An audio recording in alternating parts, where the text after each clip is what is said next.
General questions. We're going to turn now to First Minister's questions. Question number 1, Ruth Davidson. Thank you, Presiding Officer. And before I begin, I'm sure today we'll all want to recognise the bravery and sacrifice made by the service personnel who 75 years ago this morning took part in the D-Day landings, and all of us owe them a debt we can never repay.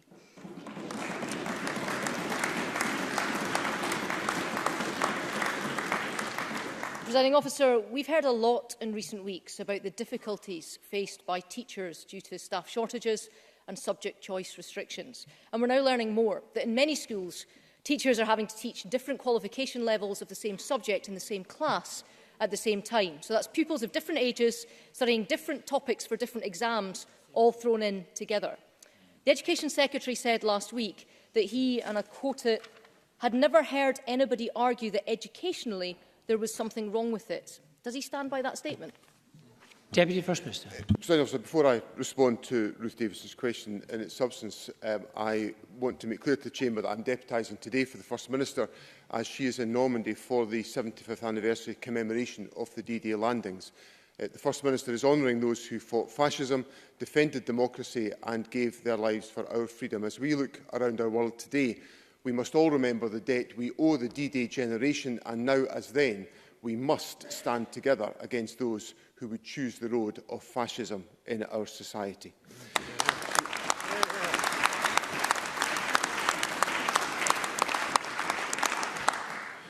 In relation to the point of substance that Ruth Davidson raises with me on education, multi-level teaching has been a feature of the education system in Scotland for many years. It was a feature of the multi-level teaching of the education system when I was going through it all those years ago, and it has been a part of the system. Clearly, there is an active debate about the issues around subject choices, but I certainly stand by my remarks that multi-level teaching is able to be delivered effectively within our schools by teachers who are trained to deliver professionalism of that quality and of that standard. Ruth Davidson. Thank you. The thing is, I'm not sure how the Education Secretary could have missed the largest teaching union, the EIS, say that there's been an explosion in the number of combined classes, which is putting teachers under increasing pressure. Or the NASUWT union, which says this issue is causing intolerable workload or stress. Or the Association for Science Education, saying that teaching a combined class is like spinning 2 plates at once. Or Principal Teacher Ian Aitken telling Parliament that it's a disgrace that schools actually have National 4, National 5 hires and advanced hires in the same classes. Or Marjorie Kerr, the President of the Scottish Association of Geography Teachers, saying the exams are not aligned to be taught that way and that National 5 pupils are definitely disadvantaged if they end up in a higher class because the courses do not match up. Now that the Education Secretary has heard the arguments against combined classes, does he recognise that all these people have a point? Deputy First Minister. Of course I recognise there's a debate to be had. There's a debate to be had about every single topic within education. Yeah. Education is a part of our society that is actively the subject of debate.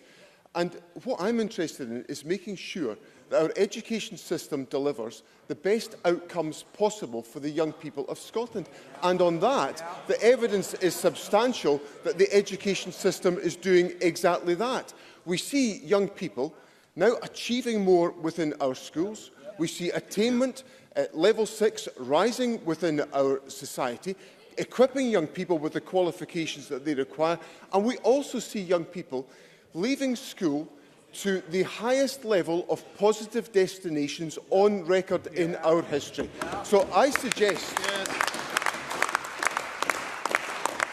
So I recognise there's a debate to be had, but I also want to make sure that we don't lose sight of the phenomenal achievements that young people are making in our education system today. Ruth Davidson. Presiding Officer, the Education Secretary has said that there is no evidence of the explosion in multi-level teaching that the EIS talks about. Indeed, he says it's been a factor in Scottish education forever. Well, we have the evidence because we sent Freedom of Information requests to all 32 local authorities and we asked them how many combined classes there are in their schools. And of the 238 schools we've got back, 112 have classes where there are 3 qualification levels being taught in the same classroom, and a further 11 schools where there are 4 levels being taught. Like Inverclyde Academy, where maths is being taught for National 4, National 5, higher and advanced higher, all in the same classroom. We will give the Education Secretary all of the evidence that he asks for, but the question is, will he act on it? Deputy First Minister. I think this is where we get into some of the interesting fault lines and contradictions in the Conservatives' position here. Because I believe fundamentally in empowering the schools of Scotland to decide exactly how the curriculum should be delivered. That's what I believe in. That's what. They don't believe that. They don't believe that. That's what. Okay, order, please, order. That's what this Parliament supported when it supported Curriculum for Excellence. A flexible curriculum to put power back into our teaching profession to enable them to deliver on behalf of the people of Scotland. And what we are now seeing in our schools, as I've said already, is rising attainment by our young people. We are seeing an improvement in the destinations available for young people. We are seeing a rising number of teachers available to teach in our classrooms, a record level since 2010, and we see rising resources being put into schools, including £750 million from this government directly into the hands of schools and local authorities to close the poverty-related attainment gap. That's the investment we are seeing in Scottish education, and that's why it's delivering results for the young people of Scotland. Ruth Davidson. I'm sure the schools of Scotland are delighted to hear they've been empowered by this Education Secretary into staff shortages and subject choice restrictions. But the point is this, Presiding Officer. The point is this. A week ago, the Education Secretary told Parliament that he had never heard anybody say that there was anything wrong with combined classes and that there was no data to suggest that the problem was widespread. Well, I've come here today and we've given him the arguments from the experts and we've given him the data. So after 12 years of government, isn't it time we had ministers in charge who are prepared to face up to the challenges in our schools, not deny that they exist? Or is it the case that defending their failed record matters more to this government than educating our young people across the country? Deputy First Minister. Well, I engage with the education system more than anybody else in this chamber on a daily basis. And yesterday, while Ruth Davidson was cooking up the latest moan fest to bring to Parliament, I was at the Scottish Education Awards, listening to case by case, the length and breadth of the country, on literacy, numeracy, on attainment, on achievement, on the long service of our teachers. Listen to all these fabulous examples, while Ruth Davidson was cooking up the moan fest to bring to Parliament today. That's how I spent my day yesterday. And crucially,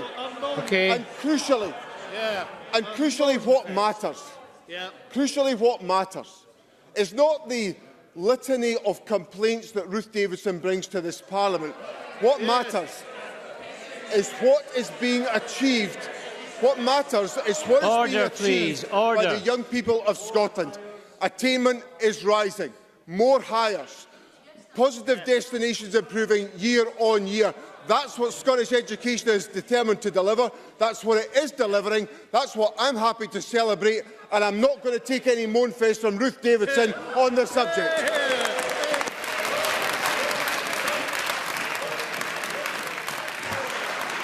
Question number 2, Richard Leonard. Presiding Officer, today is a day for reflection on the sacrifice and the courage of those who liberated France and so liberated Europe. We owe them a huge and enduring debt.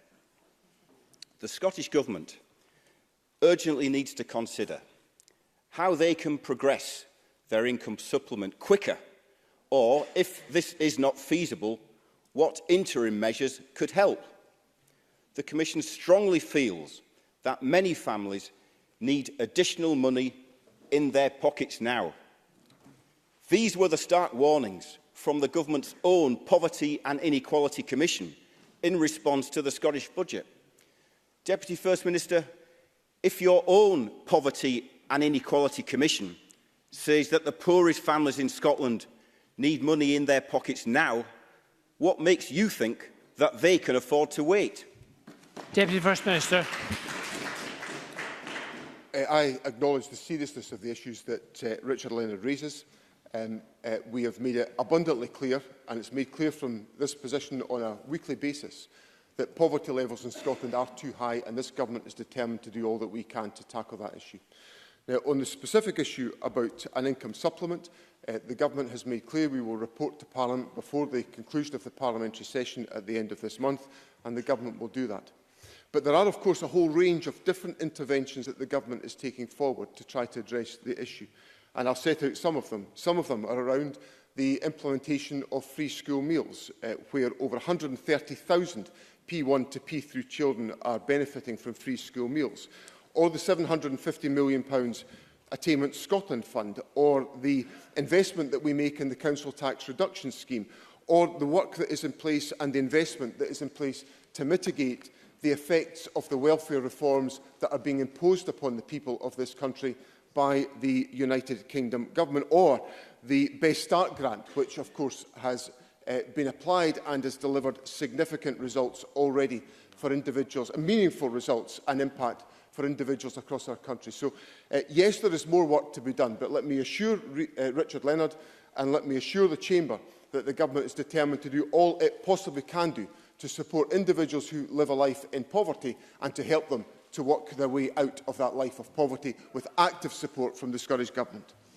Richard Leonard.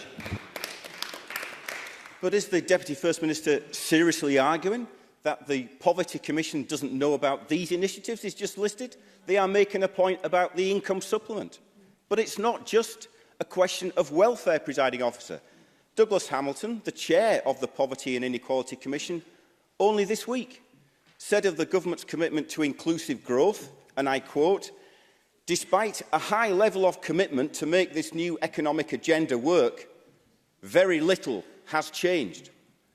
As a result, it appears to be more of a concept than an approach that results in real change in people's lives."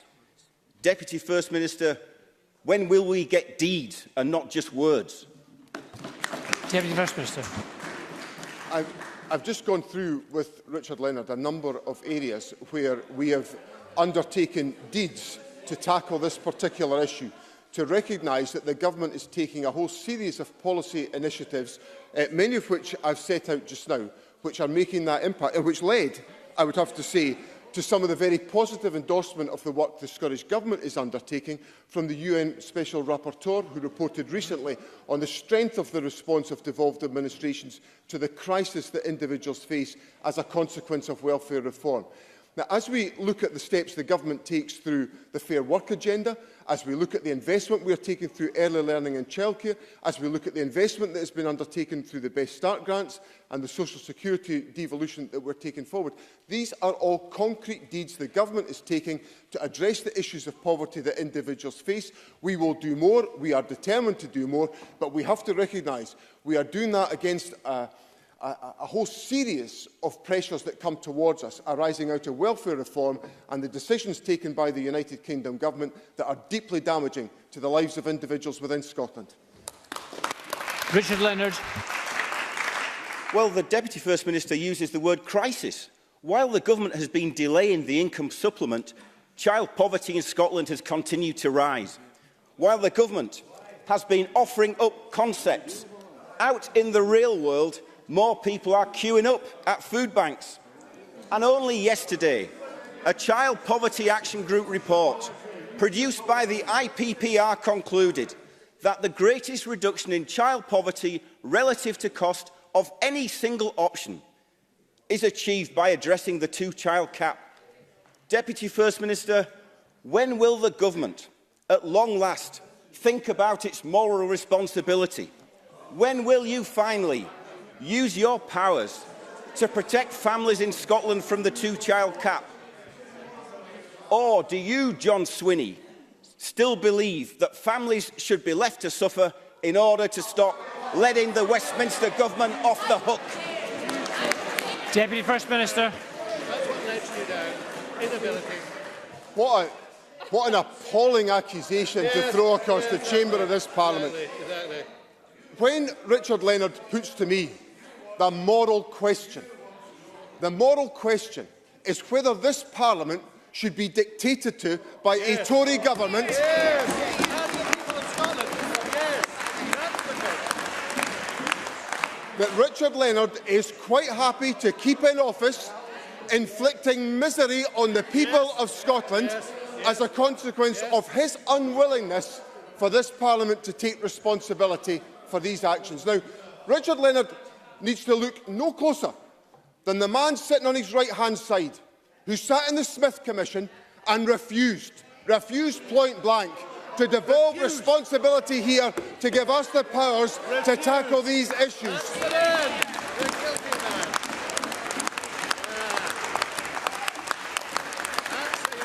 So Richard Leonard has no right to trade moral responsibility with me across this chamber.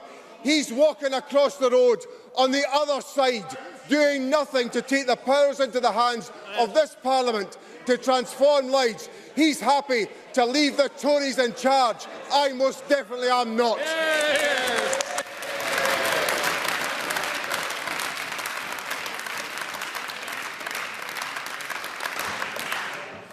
Now, I appreciate this is an emotive subject, but I please recommend that members do not shout across the chamber. We've got 5 constituency supplementaries. The first from Mark MacDonald.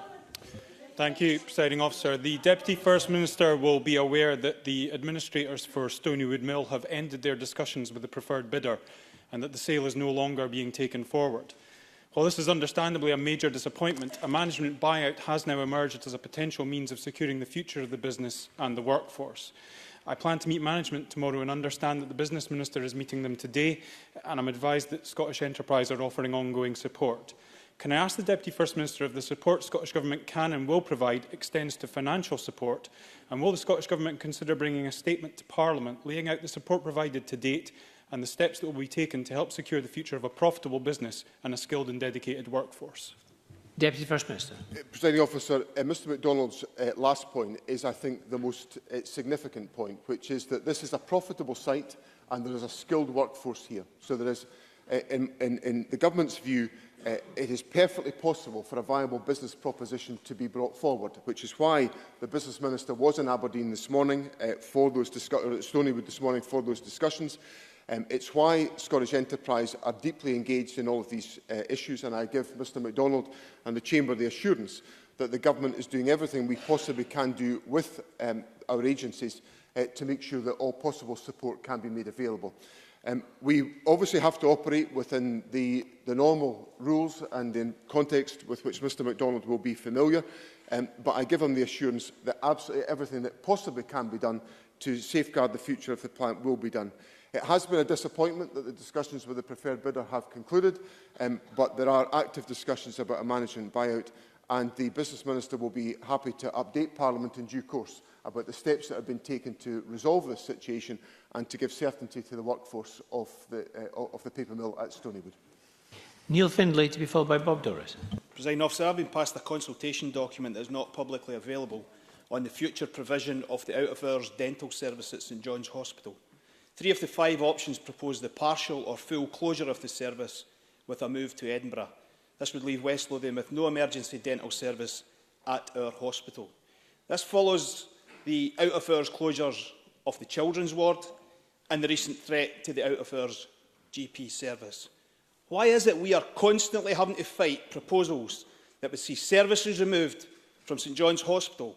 And isn't this yet more evidence that workforce planning in the NHS is shambolic, it's failing staff and it's failing patients?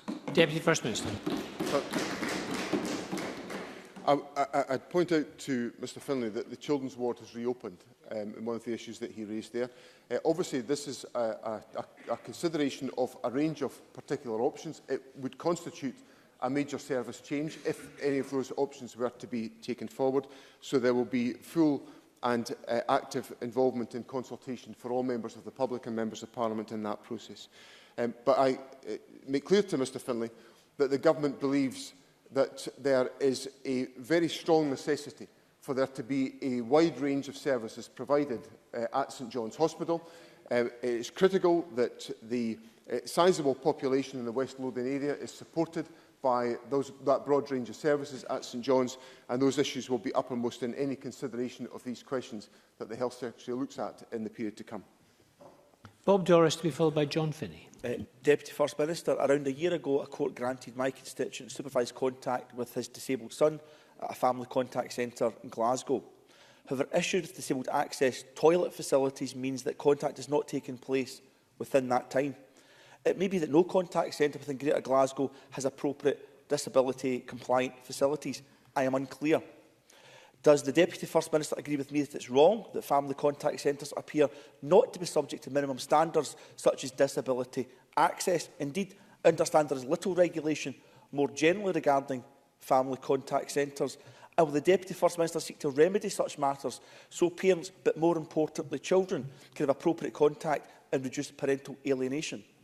Deputy First Minister. Presiding Officer, all public facilities should have appropriate disabled access for all individuals. So if Mr Doris is happy to provide the details of the situation to me, I'll make sure they are investigated by the appropriate minister, and we will work to ensure that all possible remedies are put in place. But there should be no barriers to individuals being able to pursue their legitimate activities as a consequence of their disability, and I'll make sure the issues are looked at very carefully.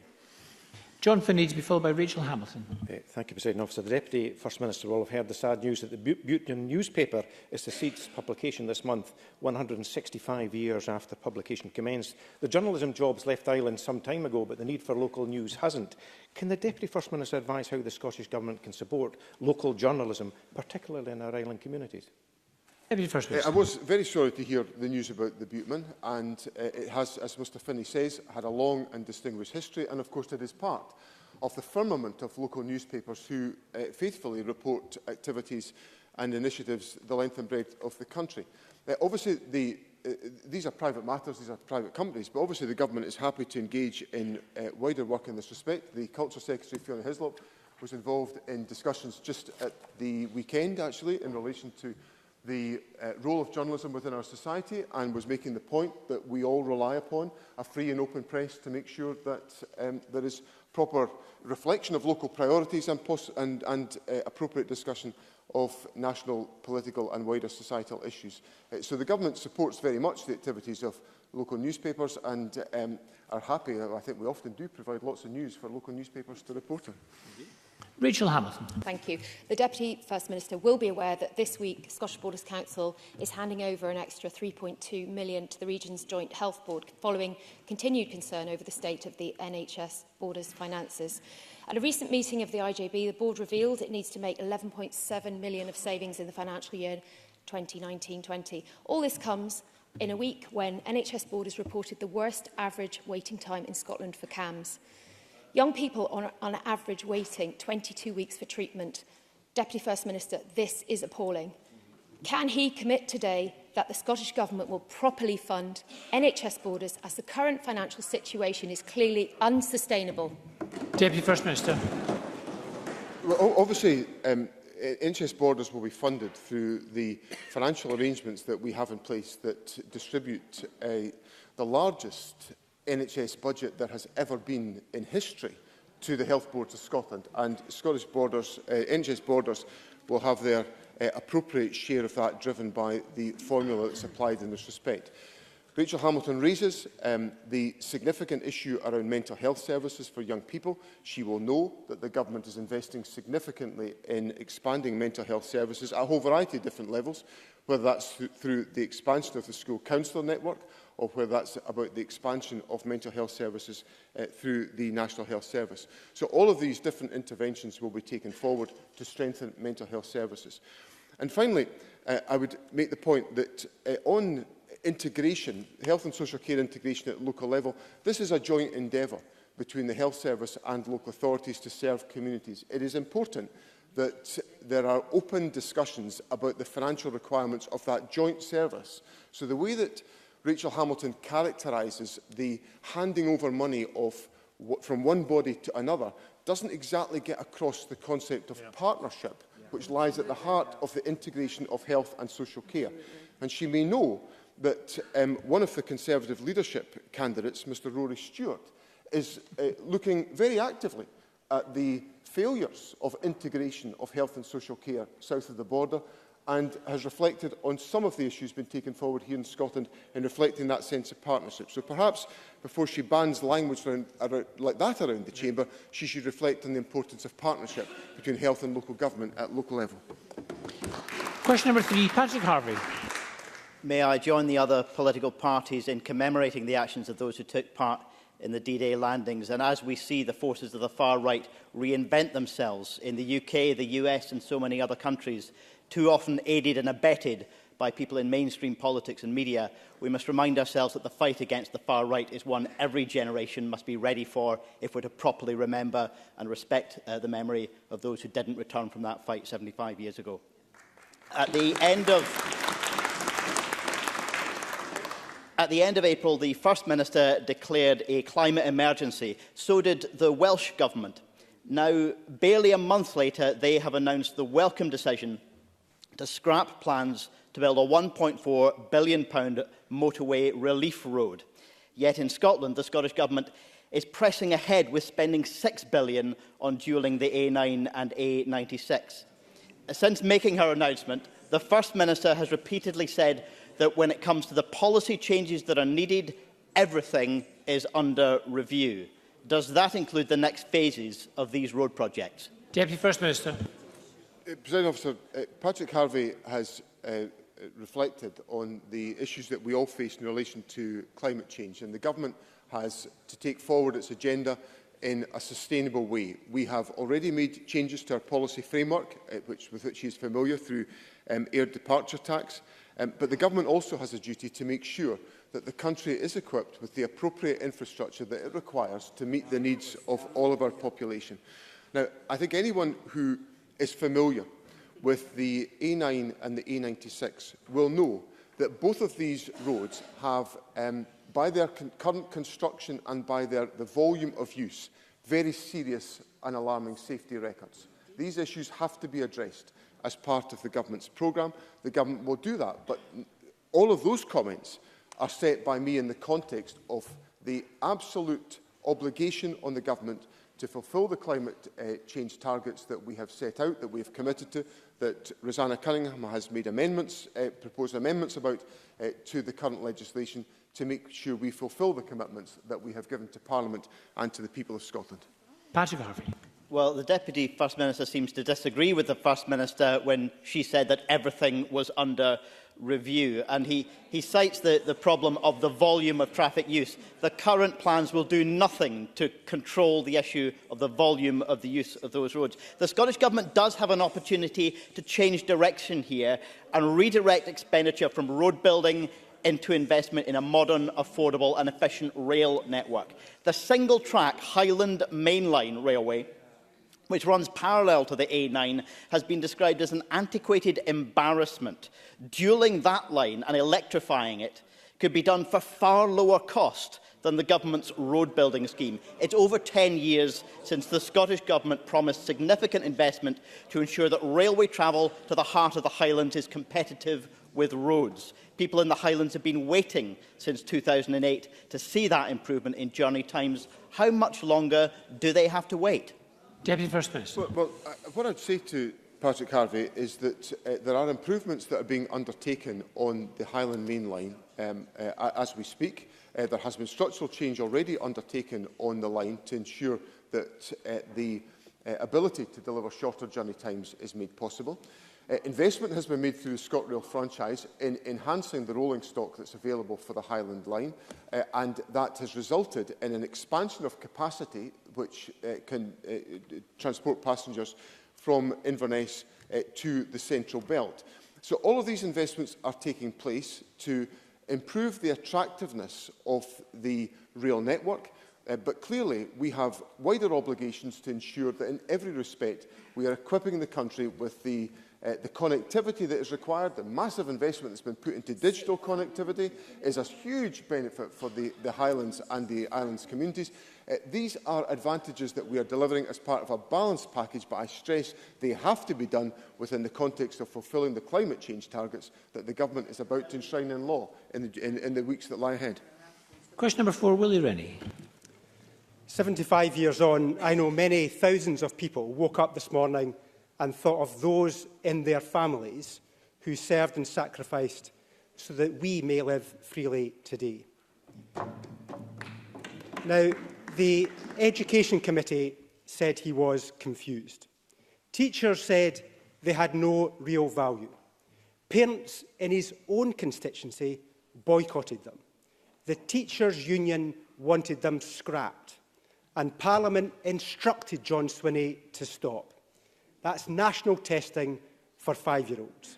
Yet on Tuesday, he claimed the tests had been implemented without any difficulty whatsoever. On the very same day in London, Donald Trump claimed he only saw cheering crowds. 2 peas in a pod, both in denial.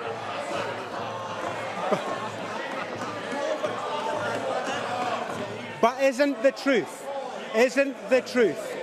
that the national testing saga is symbolic of his performance as Education Secretary? Deputy First Minister. And I think that ridiculous question is symbolic of Willie Rennie's leadership of the Scottish Liberals. Because it really, I don't think, serves decent discourse in this Parliament for Willie Rennie to characterise his questions like that. Now, he can say what he likes to me. It's water off a duck's back to me. But I don't think it helps his credibility one iota.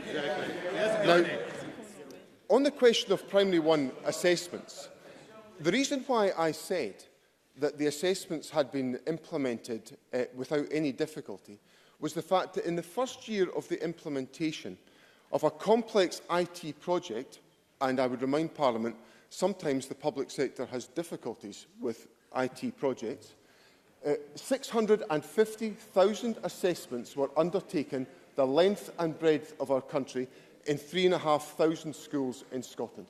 So that is the evidence that I would marshal to say that the Primary 1 assessments, the assessments had been undertaken without any practical difficulty.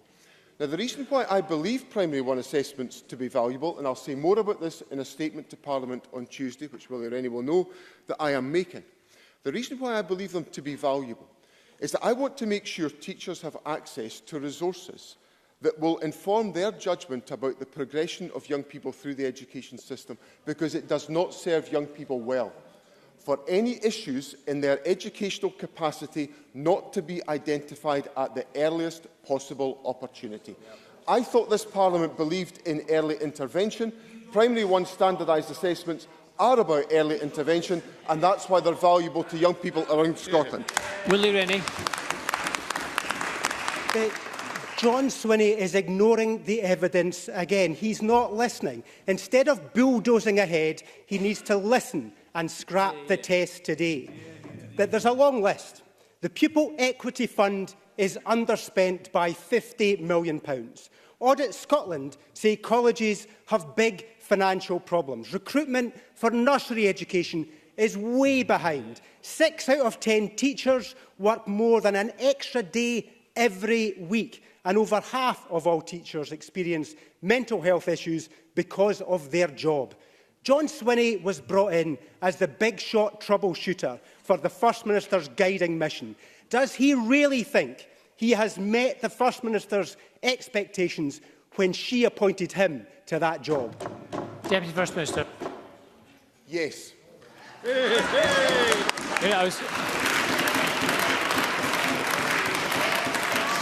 Thank you.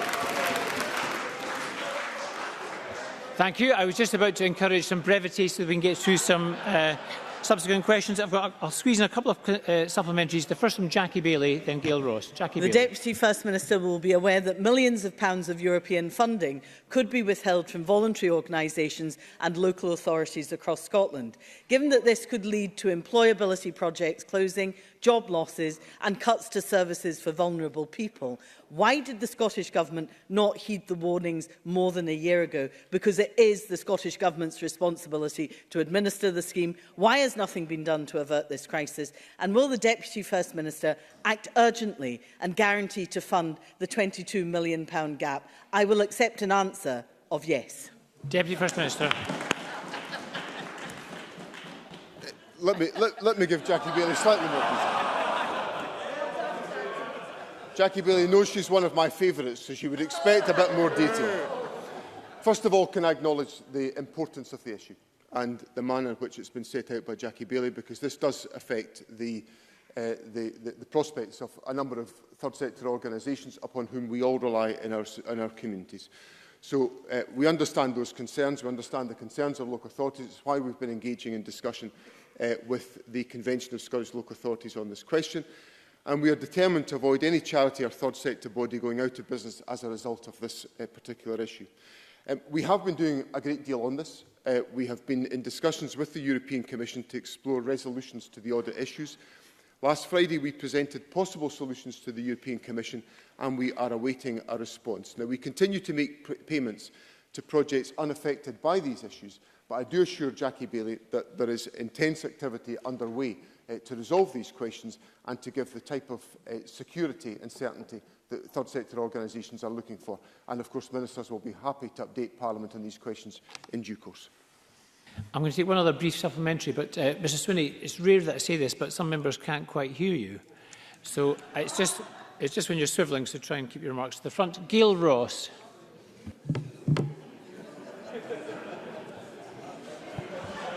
Thank you. Thank you, Presiding Officer. Today's National runs a letter from the Spanish Government confirming it will not block an independent Scotland's entry to the EU. They confirm this has always been their position and that there is no queue to join the EU. Another Better Together scare story bites the dust. Now, I will leave it to the Herald to explain why they failed to publish a letter that they received some weeks ago. But can I ask the Deputy First Minister, does he welcome this intervention from Spain? Deputy First Minister. I better make sure that everyone hears this answer, Presiding Officer. Yes, I do welcome this intervention because it confirms the fact, as we have always known, that Spain would not block an independent Scotland from joining the European Union, and the confirmation from the Spanish Government is very welcome in that respect. But of course, this comes alongside the demolition of a whole host of other scare stories that were put around in 2014, like having to vote no to protect our European Union membership, which of course we know how well that went. And then of course, members of the public in Scotland were told that they had to vote no to safeguard the future of the National Health Service. And we now see that Donald Trump is over here trying to get his hands on the National Health Service. Well, on the watch of this government, we're going to have nothing to do with that, but the same can't be said for the mess the Tories have got us into on Brexit. Question number 5, Linda Fabiani. To ask the Deputy First Minister what the Scottish Government's response is to reports that children are still being held at Dungavel House. Deputy First Minister. Presiding Officer, if children are still being detained at Dungavel, a decade after the Home Office committed to ending this appalling practice, it would be completely unacceptable and a clear contravention of stated Home Office policy. The Scottish Government has repeatedly pressed the UK Government to implement more humane asylum and immigration systems. The Cabinet Secretary for Communities and Local Government wrote to the UK Immigration Minister on the 15th of May to express the Scottish Government's deep concerns following reports about the detention of children and pregnant women at Dungavel. She wrote on the 1st of April to support calls for a time limit on immigration detention. The Scottish Government is continuing to seek clarity from the Home Office regarding the detention of children in Dungavel. Linda Fabiani. Can I thank the Deputy First Minister for that answer, and can I ask him to cast his mind back to the Smith Commission, when all parties in that commission, as noted in the Smith Agreement, recommended that the operation of asylum support be devolved. Does the Deputy First Minister agree that having some responsibility for asylum and greater insight into what happens in Dungavel would mean that we could better protect vulnerable adults and children? And can he give this Parliament an update on progress towards that recommendation? Deputy First Minister. I do recall the discussions in the Smith Commission that Linda Fabiani raises. As a consequence of that, the Scottish Government held a number of discussions at official level with the Home Office in relation to the Smith Commission's proposals on asylum. Despite the recommendations made by the Smith Commission, the Home Office refused to accept the case for devolving asylum accommodation, financial support and advice, or on the question of being able to lodge an asylum claim in Scotland so that we could provide for a more dignified and humane system. Now, I suspect that the fact that we were unable to make progress on what was an all-party agreement in the Smith Commission, agreed by all participants in the process, should perhaps come as no surprise to us, given the fact that the Home Office has been continually criticised for creating a hostile environment in this area of policy, which serves none of us well and which is, in my view, a scar on the reputation of the United Kingdom and its welcome to people who face jeopardy in our world. Question number 6, Murdo Fraser. Thank you, Presiding Officer. To ask the First Minister what the Scottish Government's response is to the Scottish Fiscal Commission prediction of a £1 billion shortfall in income tax receipts affecting the Scottish budget in the period 2020 to 2023. Deputy First Minister. Presiding Officer, I welcome and value the work done by the Scottish Fiscal Commission. As the Commission itself has made clear, significant uncertainty surrounds potential reconciliations. The true position cannot be confirmed until outturned data is available.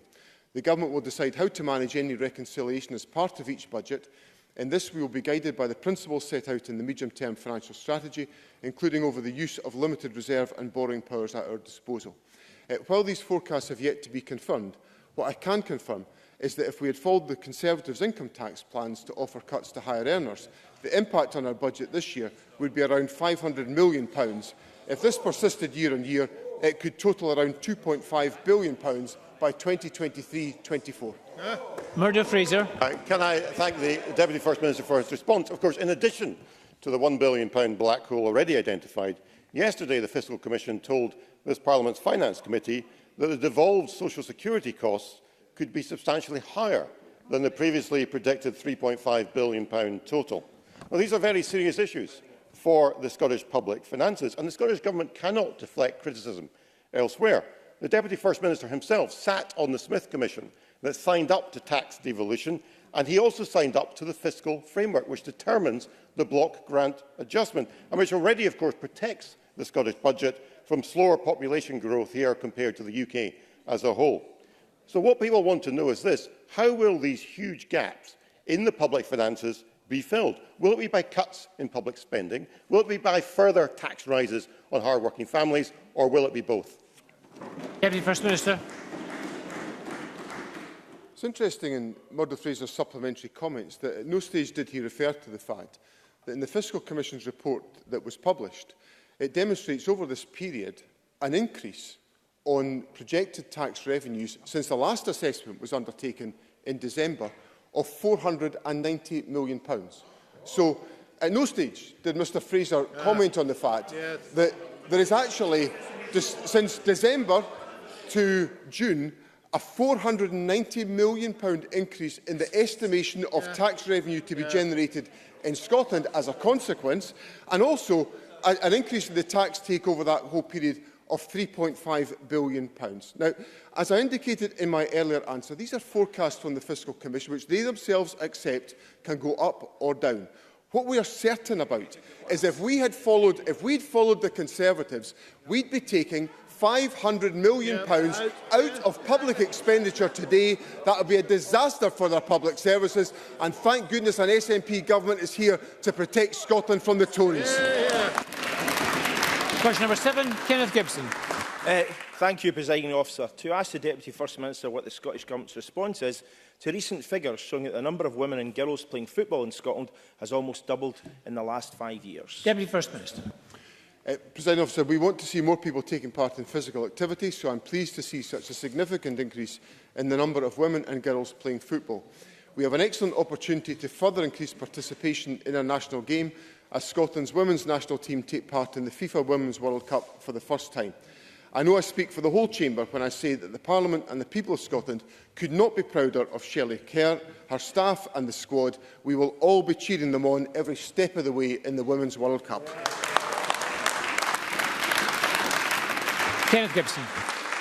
Aye, so I'd like to thank the Deputy First Minister for that answer and for stealing some of my thunder in terms of my supplementary question. I mean, I'm delighted that last October the Scottish Government allocated funding which allowed all members of the squad to train full-time from January 2019 through to the World Cup, and this can only have benefited our team.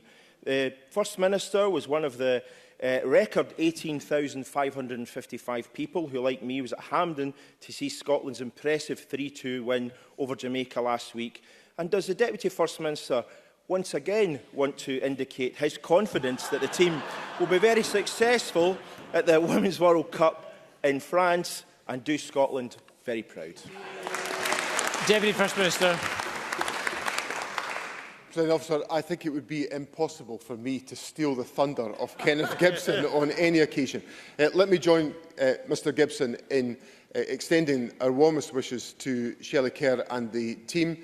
The fact that so many supporters turned out in Hampden is an indication of the growing enthusiasm and support for the women's game. I think the stories that we've all heard about the pioneers of women's football, who were again celebrated at the occasion of the match with Jamaica just last week, is an indication of just how far we have travelled on this question. So I know in amidst a First Minister's question time where there can be such rancour and division, I'm sure I can close it today on a moment of unity that we are all rooting for the women's team on Sunday. We wish them well in the whole of the competition, and I know for a certain fact they will do Scotland proud.